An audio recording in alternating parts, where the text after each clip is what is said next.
Mutton খাওয়ার জন্য ready হয়ে বসে আছে, এই দেখো, ওই দেখো আর একজন মাটন কতক্ষণে দাওয়াবে মন খারাপ করে শুয়ে আছে। এই যে পাবলো ঘন্টুর মাটন মিল আজকে, মানে একদম ওদের বাচ্চাদের খাওয়ার উপযুক্ত লিন মাটন, একটুও চর্বি নেই সেই রকম। এটা আমি বিগ বাস্কেট থেকে কিনেছি, গাজর দিয়ে আর পেঁপে দিয়ে ঝোল করা। হ্যাঁ, আর কুমড়োও আছে, কুমড়োও দেওয়া হয়েছে।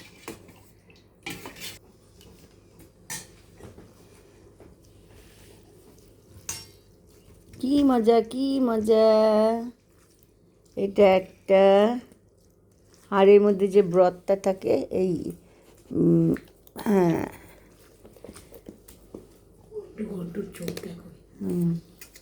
এই ঘন্টু বসে আছে।